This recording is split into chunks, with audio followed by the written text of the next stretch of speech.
All right, not too much time left to go for beers.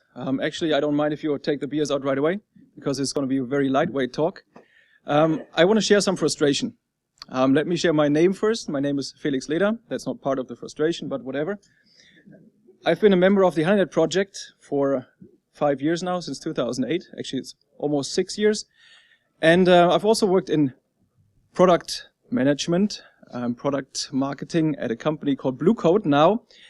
And when you work with product management, you find out that actually you get new buzzwords every day, and you have to work with these buzzwords.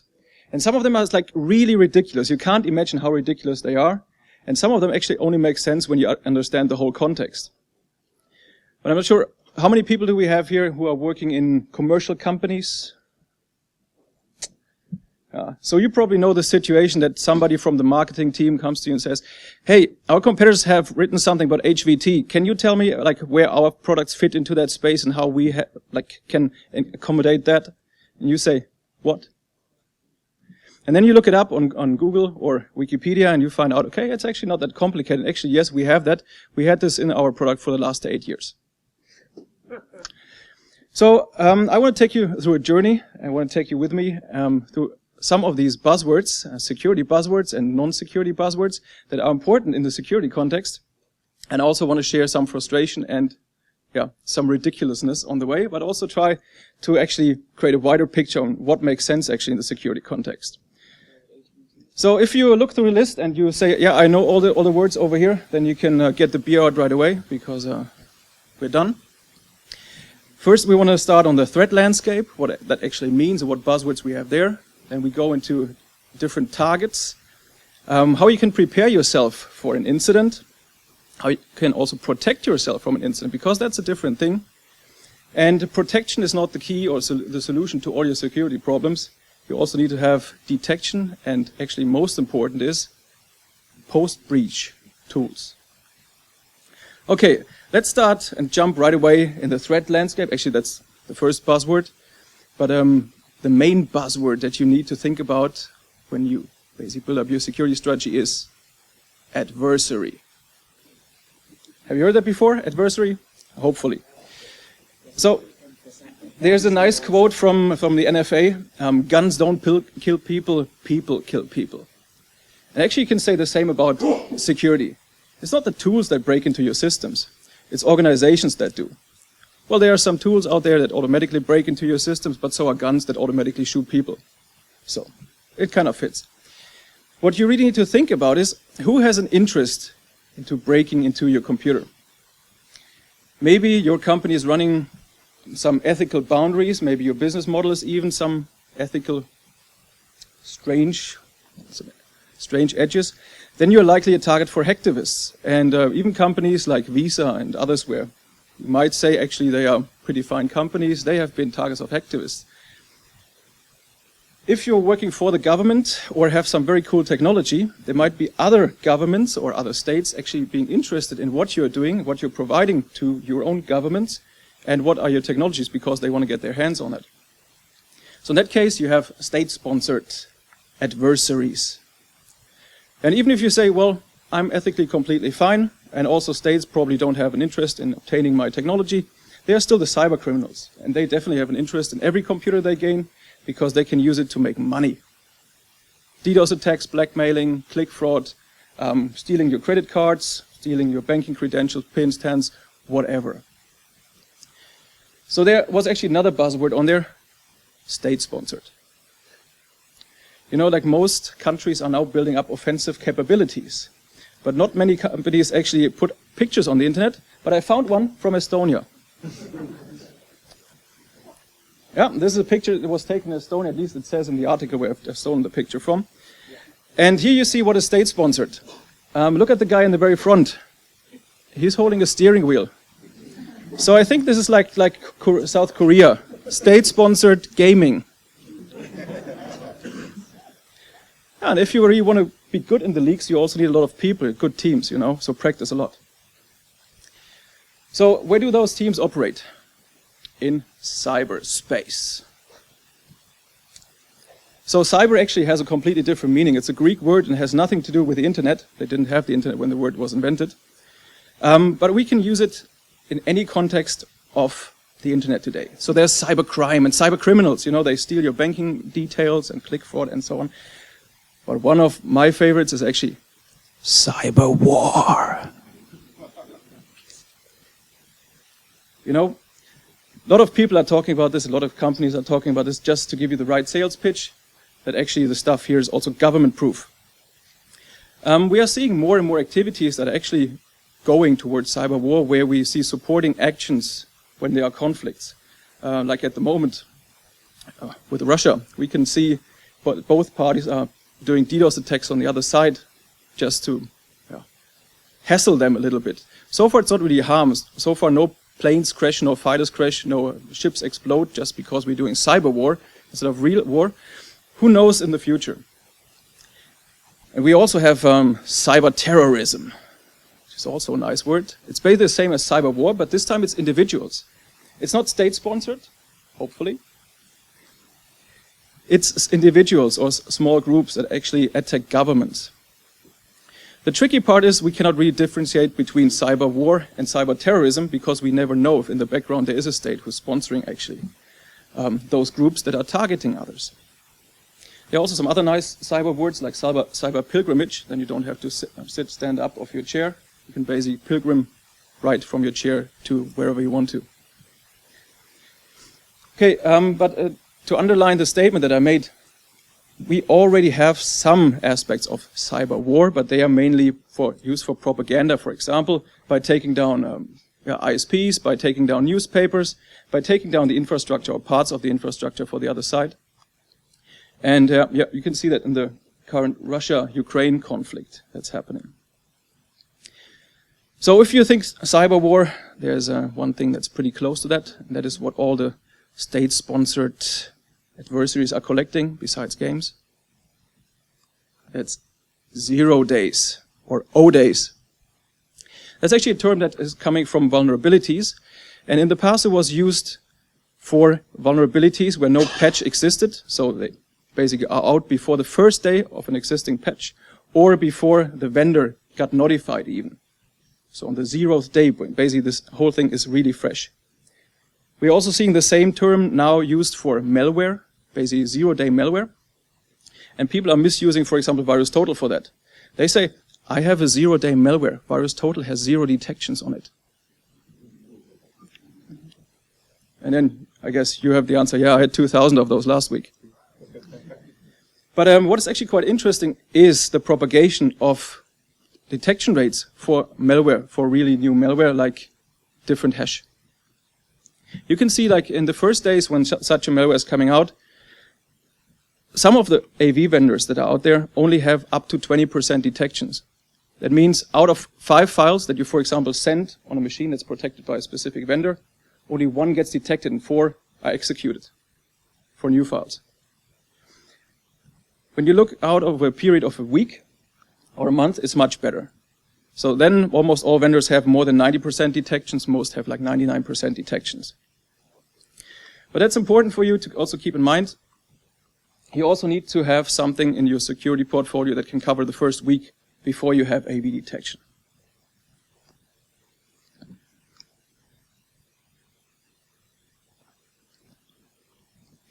So here comes the big buzzword. APT. So the first time I heard about it, it was from a salesperson from a government contractor in the weapon industry, and they were talking about APT, and I was like so jealous that he knew about this, a sales guy, and I, as a more technical person, didn't. But he was talking about APT malware. And looking back at this situation, I actually have to say, this poor guy, because he didn't understand a thing, he was just using proper terms, it almost worked. Because if you look at APT malware and talk to people that are doing research around this, you find out actually the malware itself is usually not very advanced. It's very often standard construction kits, standard packers, if packed at all. What is really APT is what's going on. So we are back at that point. Tools don't kill people, organizations do, or so similar. So what is advanced is actually how they try to infiltrate your systems. They try to get a foothold in one specific location and then try to progress from there, from one system to the next, until they have reached the final goal, for example, a file server. And once they are there, they want to make sure that they are persistent, that they are not seen, and they exfiltrate as much data as they can, basically, to get all your information. So who has been in the security industry for more than 5 years here? So you still know that sentence probably. If you want to be secure, simple solution, just update your systems regularly, install a firewall and a proper AV system, and you're good to go. Right? We have all learned that this is not true, and especially in that context where you really think about adversaries and people that want to target you specifically. This doesn't hold anymore. One of the other buzzwords in that context has been SCADA for the last few years. But by now, actually, people have understood that SCADA is not just about nuclear parts, but also about church bells, for example. So there are also SCADA systems that control standard stuff like bread baking or church bell ringing or whatever. SCADA is not only about systems that can break half the country or even a whole continent. So SCADA and ICS, they are out those terms. If you now want to be cool in the SCADA industry, you talk about high-value targets. Because that's now the differentiation between standard SCADA systems and actually the ones that really do damage. And as many of the buzzwords that we have in security, this one is coming from the military context. So high Al-Qaeda officials, for example, they were usually seen and marked as high-value targets. So now we have the same also in the security world. All right, now that we've talked a bit about the threat landscape, we also got to talk about the targets. What are actually the targets? And I need to share a private story with you. I have a son, he's 5 years old, and he complained that he is not allowed to play so much iPad. You know, we cut down his time. Actually, for a 5-year-old, it's already pretty progressive, I think, that we let him play iPad. And we told him, you know what, when we were children and your grandpa was a child and so on, they didn't have iPads. And my son went, wow. And then we looked it up. The first iPad came out on the 3rd of April, 2010. And that's even after he was born. So those things have not been around for quite long. But still, smartphones and tablets are around everywhere. Who has a smartphone or a tablet with them? Everybody not raising the hand is a liar, probably. Not raising it very high.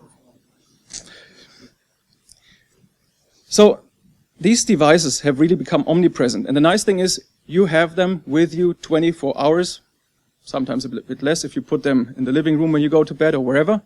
But it's also, you can use them like very nicely. You know how to operate them because you operate them day and night. You operate them privately, you operate them at work, all the time.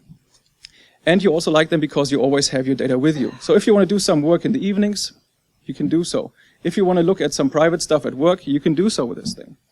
It gets a bit dangerous because for network administrators and security operators, because you bring those devices to work.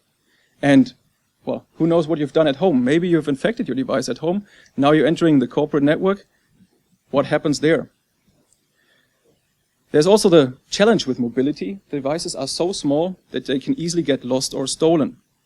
And if you haven't locked down your device, well, anybody can basically go, extract all your emails.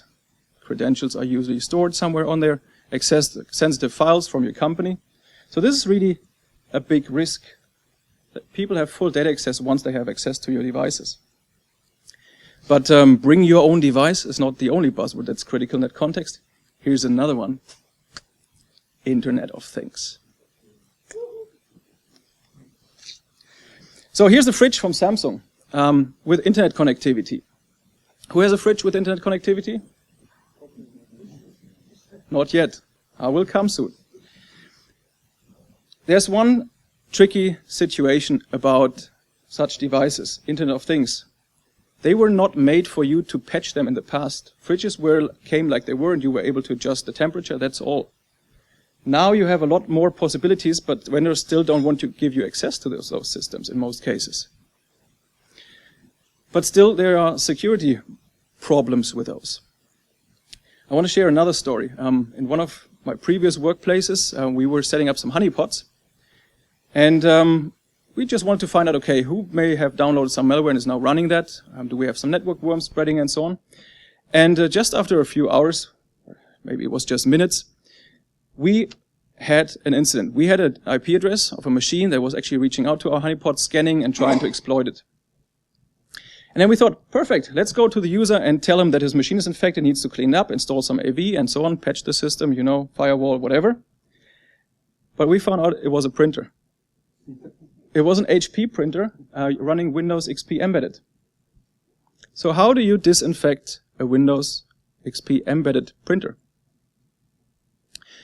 And actually you have the same problem with routers, and we have seen that last December. We got lots of activities on our honeypots, SSH honeypots, where bad guys were attacking those, and then they were downloading malware for MIPS, ARM, and x86 architectures, and tried to fire all of them at the same time.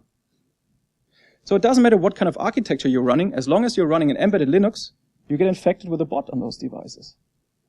But as a normal user, you have no chance to actually update those systems, to patch them, to remove the threat. You completely rely on the vendor to actually take some actions. And if you look at backdoors in Netgear routers, you know, or configurations that are exposed from AVM routers and so on, it's a hard case. So you need to consider this. If you put devices like this in your network, you also got to have a mitigation strategy in case they go rogue. Which brings us from Internet of Things to cloud. Have you ever been in a cloud discussion? It's fantastic, I can tell you. Cloud discussions are great. Because you have two people and they are both talking about cloud, and after half an hour of discussion they find out that they were talking about two different types of clouds. I think the only thing that people kind of agree on is that it's just something that's somewhere in the internet and it has to work seamlessly for me, and I don't care where the service is, what it is, as long as it fulfills my purpose. So cloud is kind of an old buzzword, so I don't want to spend too much time on it. Here's one that I also heard about and I thought, what the fog? So fog computing. And there's one company here who's actually pushing for that buzzword quite heavily at the moment. But what is fog computing? Fog computing is something that you might also have seen written in some magazines as a local cloud. In the past, IT administrators just called it data center. You know, now we call it local cloud. Actually, fog computing is a little bit more because we also have something that's called edge computing, which is also kind of fog computing. So there we are mixing the terms, which is that you have cloud services close to your premises. And that actually makes sense. So for example, if you want to download big files or want to do some big data processing, we'll come to big data later, it makes sense that you don't use a data center on the other side of the world. Like from here, it would probably be Australia. But you want to make sure that you actually are using data centers that are closer to your edges, to your premises. Especially if you want to send lots of data to there and maybe do real-time analysis, so you need like a small latency. Then it doesn't make sense that you send like terabytes of data out to the cloud. It makes more sense if you have similar services also locally in your network. And there are now providers that actually provide cloud-like services for your own infrastructure. That's called fog computing. And part of fog computing is as services.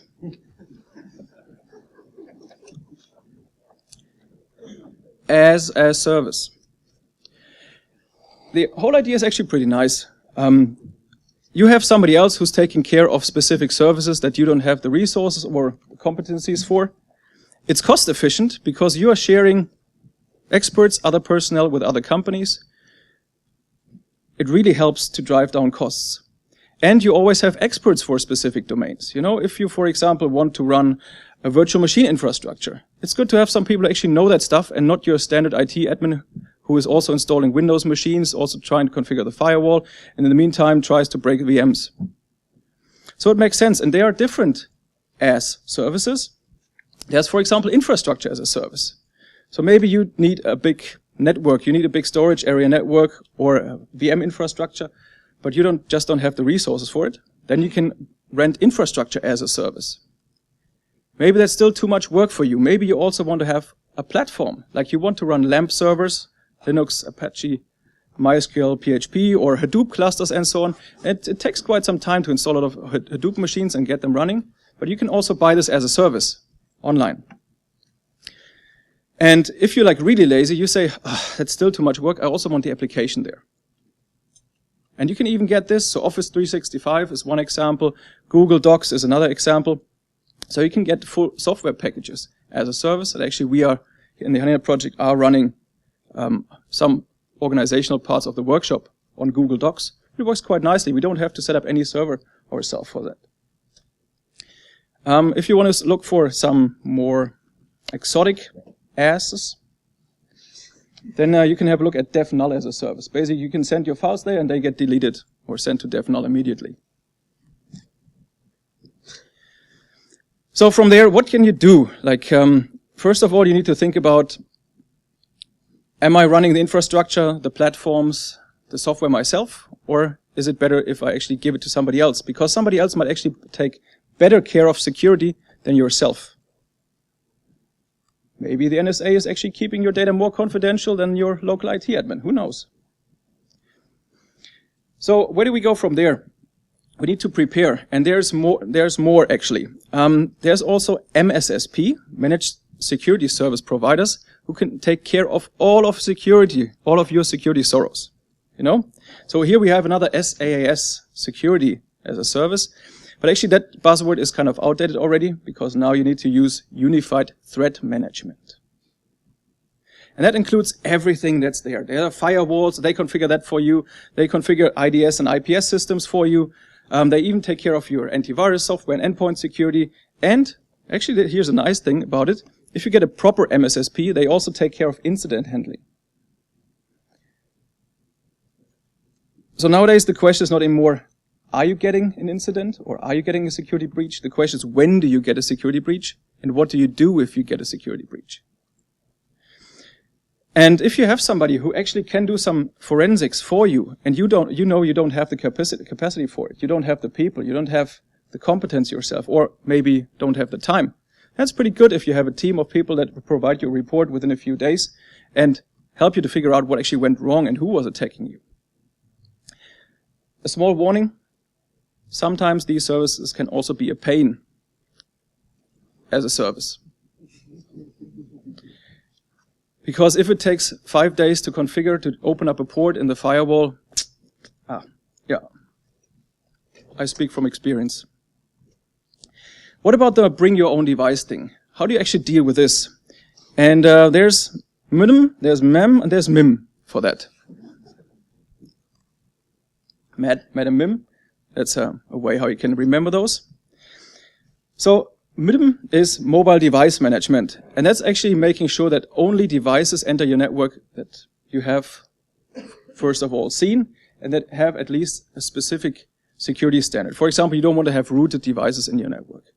Rooted devices from users that they bring are just too risky, because they can have all kinds of rootkits, they can infect themselves easily, whatever. The most important feature that I think MDMs have is actually the remote wipe, because it's so easy to lose mobile phones, and you need to have a way to wipe those devices and make sure nobody else who gets access to it gets access to your corporate internal data. And a remote wipe is one possibility to actually get around this. One step further is mobile application management. You want to allow specific applications that you know are good and that you need for your corporate environment. Maybe you also want to block some other applications that you already know are pretty bad. And for that you have mobile application management. It's also good if those mobile application management frameworks can wrap your application in like containers and make sure that you can only access specific data if the device is secure and if you're running secured applications. One nice example of such an environment is actually Samsung Knox. Somebody have experience with that?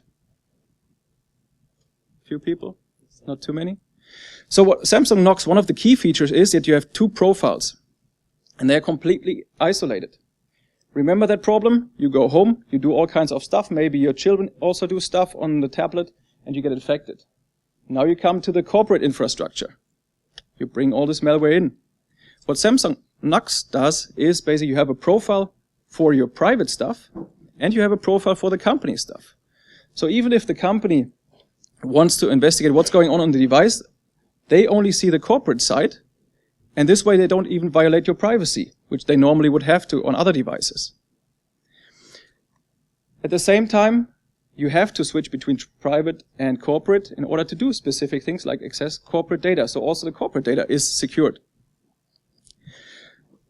I don't want to talk about MIM because that's basically how you make sure that your information is also traveling with you all the time. And here are some logos that you've probably seen before. So this is kind of a ridiculous buzzword, one of those.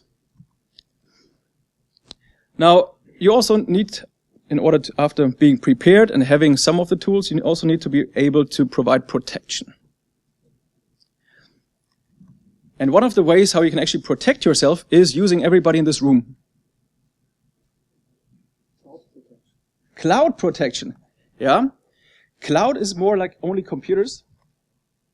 The cloud with people is called crowd. Yeah. That's one term. So if you want to put it like very simple, it's actually you exploit your existing client base to get some more data. That's like the very simple version. If you look a little bit more closely at it, it's actually a win-win situation in most cases. So let's say you have one customer and he's downloading a malware file, malware sample from one URL. And you give this URL back to your backend and warn all other customers that you have, don't go to this URL, or if they go to, you basically drop the connection and say, hey, this URL is infected. So you have one person that actually got infected or almost got infected, but because you found this and provided as information back to the backend, you can protect all the others as well. And that's actually a nice idea, and Immunet has built their own security solutions around this. So they are tracking the detections of other AV scanners and send information back to their cloud to provide protection for other vendors. This is not only used for detection, this can also be used as intelligence, and there's even crowd testing, where you basically can say, I want a lot of people to test my apps, and they get a little bit of money for it. So in this case, you're not exploiting your client base, but you're using some tools like Amazon Automated Turk, for example, to pay them some cents, and they start testing your apps or whatever you want them to test. There are whole companies now being founded around this. Advanced evasion detection. This is a very nice example of one vendor trying to show the shortages of another solution, a single other solution, and making a big fuss around it. This is one of the ridiculous examples. So this is from IPS or IDS systems. You know, IPS and IDS systems, they usually have signatures. For example, one signature could be, if there's a packet and it contains malicious evil, then stop it and don't let it through the network. Some IDS systems only look at such data on packet level. But if you basically split packets or split the payload, they say, okay, this packet only has malicious but not malicious evil, so we let it through. And there's another packet, oh, this also doesn't say it's malicious evil, so we also let it through. This is due to the fact that stream reassembly is not trivial, but it's also not rocket science. So in this case, actually, just have a look, talk to your vendor, and yeah, you should be safe. Here's a problem that most of you have created yourself. Who has ever configured a firewall? A firewall. You have created this problem. I promise. You know, we had those firewalls, they were like pretty prominent in the 90s, 80s, and 2000s, and people said, hey, we have to block ports that we don't know what traffic is going through there. And then other people said, but we want to stream, for example, multimedia via other ports, and we want to do all kinds of other services, and Malware was using other services as well. So administrators said, now, it's too risky and it's too much effort, it doesn't bring any value, you just want to stream your music or videos or whatever. I'm not going to let it through. So that's limiting users. That's limiting users. And what do service providers do? They adopt to it. So in this case, most service providers actually went and adopted their service to use common ports, like port 80 and HTTP. And if you look at most streaming platforms that you have nowadays, they're using streaming by HTTP. So what we need then is a next generation firewall that can identify something like ports also on the HTTP level. So what do you think is the next step after that?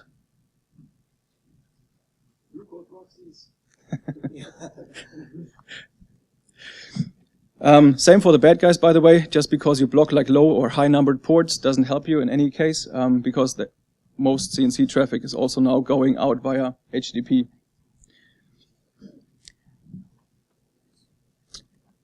One of the last points regarding protection that I want to go through with you is AV. Because most people think AV is virus total. If you actually look what AV is, it's usually a bit more than just that. And just because something is not detected on virus total does not mean that your antivirus that you run on endpoints wouldn't catch it. Because there are also all kinds of other components, like for example hits and hips. If you want to find out what that is, we have to talk about a beer because I'm running out of time.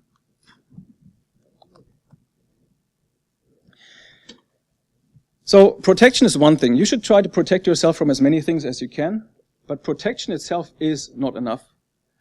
Sometimes protection has to happen in real time, and otherwise you have a service impact. But what's still key is that you have detection. There's a malware that's hardly known. It's called Stuxnet. And it took like between 3 to 9 months before people actually got aware of it and started to analyze it and found out what the impact is. And a lot of data was actually exfiltrated during that period of 3 months.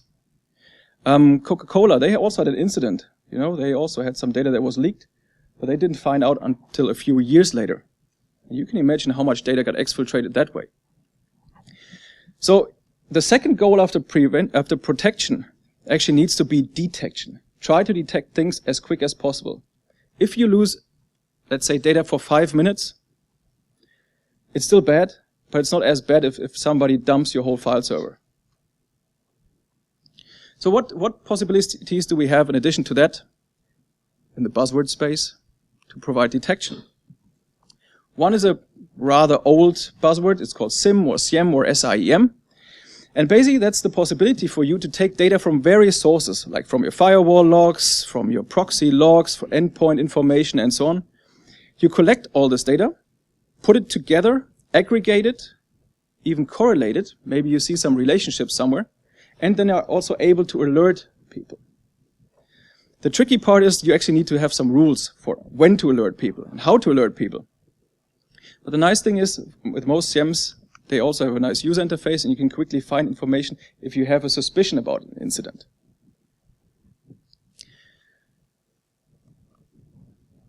If you want to build a SIEM yourself, there are also all kinds of technologies out there that you can use for that.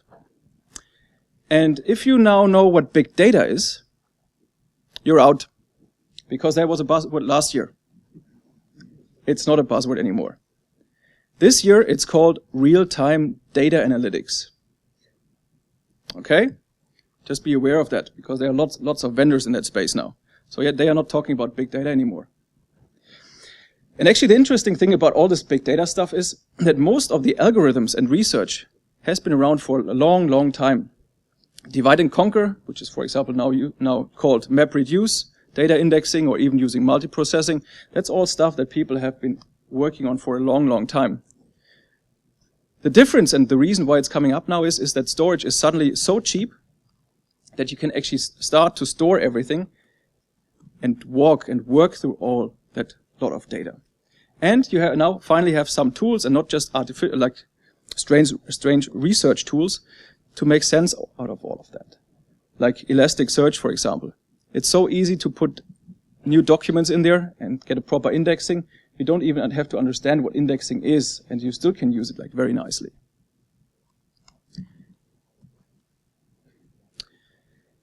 In order to create proper detection, you also need some intelligence. For example, threat intelligence. Who's working with threat intelligence here? Do we have people selling threat intelligence? Okay, now everybody's afraid that I'm going to flame them here. Because very often a threat intelligence is just selling some blacklists or whitelists. I remember some years ago on conferences, people were coming to us and said, "Hey, you're from the Honeynet project. Can you give us some IP addresses?" And we said, "Yeah, we have plenty of IP addresses. You know, we can give you 2 to the power of 32. But what they're actually looking for is blacklists. You know, blacklists of IP addresses or whitelists of IP addresses or just reputation scores. Like this domain, this IP address. How likely is it that it is malicious? And there's a whole industry forming around this now. More and more people selling threat feeds and so on. But you can also get some OSINT, open source intelligence. Because there's so much data out there on the internet that you can use and correlate to actually get a wider picture, maybe even about your adversary. An excellent example about this is actually the Coopface gang. And here's a small graph how people actually found out who is behind Coopface. Some people extracted source code from some of the servers and found phone numbers in there. So the operators of Coopface had their daily statistics sent to them via text messages in the evening. Like, today you earned $500,000 US. Stuff like that, you know? So by using the phone numbers, you can actually start to Google, and then you find out that actually one of the guys is selling his BMW using the same phone number. And he was also selling some kittens. So just by looking at information like this and combining the right information, you can already find out a lot of things, sometimes even who your adversary is. If you think this is just possible for like small cyber criminals, then go to this page, 38 North. It's an open source intelligence platform about North Korea. So if you're interested in about seeing what's going on in North Korea, just go there and you get some more details. So have you been approached lately at a conference? Somebody asking for G2. G2. That's the threat intelligence for APTs. G2 is a military-grade intelligence, and usually people say, okay, we have an APT, so this is like very, very confidential information, and we can't give information out, but I'm trusted, you're trusted, so let's share some data. And they use the military term of G2 more often. Don't mix it up with C2, also known as command and control, which is also a military term, and we have heard about this earlier today, which is basically the controlling instance of botnets or malicious networks and making sure that people can actually control what they have created. Okay, when I prepared the presentation, I thought I also put ROP chains in there, which is kind of a break in detail to what I've done so far. But since I promised it in the title, who's interested in hearing a bit about ROP chains? Okay, so I try to keep it simple. Basically, when you are running a program, you have something called stack memory, and on the stack you store different information from every function that is executed inside a program. You have buffers where data is stored, but you also need to store like where to continue with the flow once a function is finished. These are called return addresses. And the classical buffer overflow is that you override the buffer part with shellcode and modify the return address in a way that actually afterwards points to the shellcode. That's a simplified form, but that's how it in general works. And this is how people used to exploit systems for a long time. It was an art and not many people were able to do it until somebody developed Metasploit. And suddenly everybody was able to exploit simple buffer overflows. It was really like becoming ridiculously simple. So once that was happening, new stuff had to come up. Actually, processors had the possibility to do something against it for a long time, probably since beginning of the 90s, I think, maybe even earlier, by something called NX, non-executable, or data execution prevention. Because if you basically say, all my data, not the code, but the data I have in a program, is not allowed to execute, somebody can override buffers as much as they want but they cannot put code in there because these will not execute. So that's a very simple cure for buffer overflows. But exploit writers are also very creative. They are very bright people. So there are other possibilities that you can use. So even if you have non-NX or data execution prevention, how you can still exploit a system. So if you overwrite basically a buffer, you overwrite with junk first, and then you overwrite the return address, and then you return into existing code. And existing code has to stay executable because it's part of a library and it is usually like very legitimately executed. But in this case, it's just used by a malicious exploit. And this is also not new. This is actually called return to libc. For example, you can say open up a shell, execute the exec command or system command, and then you have a shell on the system. So this is actually very simple. But you can continue with the same schema and overwrite even more and say the next buffer should also be interpreted as a return address and execute a different piece of code. And then you overwrite the next return address and let it point to another piece of code. So this way you can chain lots of pieces of codes in different libraries and create nice ROP chains. Why is it called ROP? Because you always need to modify or need to take care of the return address pointer. So it's return address oriented programming. Like you are writing a small program out of other parts of existing programs, and this way create whole new software within existing software. So there's also a solution for that. It's called ASLR, Address Space Layout Randomization. And data execution prevention and ASLR are actually active in most of the modern operating systems. Even something like Windows XP has a tool. It's called Emmet. And you can use this tool to add DEP and ASLR to existing applications that were not built with it right away. It gets very hard to actually exploit systems if you have both enabled. It's much, much more effort than used to be with a simple buffer overflow. But despite some people saying that this is the ultimate cure, we have seen it's not. It's still possible to actually fingerprint and find out where libraries are and then use the same techniques and exploit some systems. It's just much, much more harder. Okay, now that we've talked about protection, detection, and exploitation, the question is, are we safe or are we not safe? And it's very simple. There's no 100% security, so we just have to be prepared for what happens once we have a data breach. We want to make sure that we limit the harm that is done to our networks and to the organization. And one of the big things is that what you want to prevent is that your data is lost. Actually, it's never lost. It's more like leaked because it's hardly removed from your storage or from your servers, but you lose it. So here, who has heard the term DLP before? Some people. That's also outdated, just to let you know. Now you have to use extrusion detection system. All right? Actually, we had some discussions before the presentation, and we all agreed that in many cases, these are buzzwords for very lame implementations, usually with very high sales and marketing pitches. I'm not sure who is the origin for that.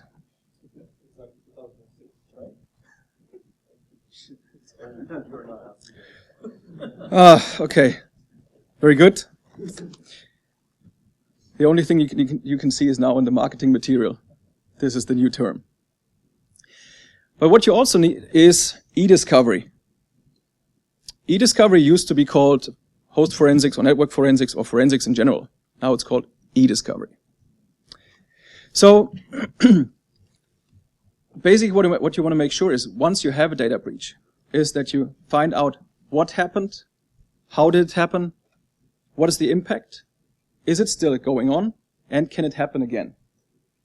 So you want to have the right tools and the right information that you can actually mine it and find out what was going on, is there a problem, and learn for the future. So have the right tools and collect the right data in order to get there.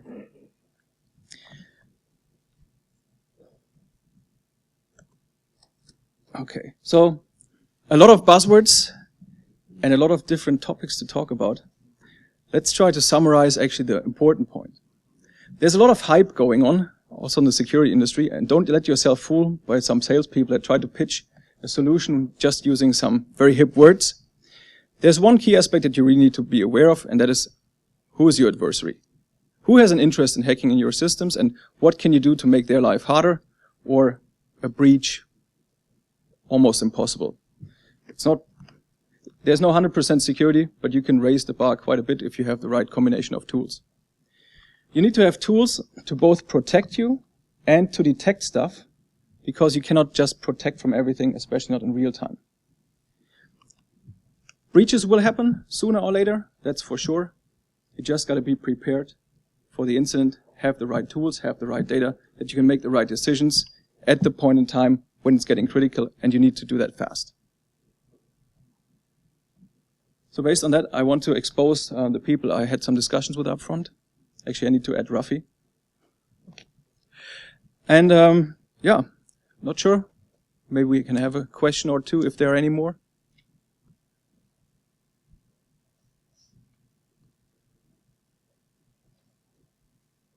Please. You said about real-time analysis. Have you heard about now-time analysis? Sorry, real-time? Just like real-time analysis, there's few companies selling now-time analysis. Now-time analysis. Now-time analysis. Unreal time. Ah, yeah. Actually, I have to share a story. We actually have an ethical agreement that we are not about to flame our competitors in public, so I'm not going to put down any names, but we have one competitor, and they are claiming real-time protection. So what happens is, a malicious file enters their network. They take the file off the network, create a copy, let the original file continue to the end user. At the same time, they analyze the file in the sandbox. They say this is real-time protection because at the same time as the customers exploit it, their VMs are exploited. Their QEMU installation. So that's real-time, for example. You didn't say it. I did. I don't really know.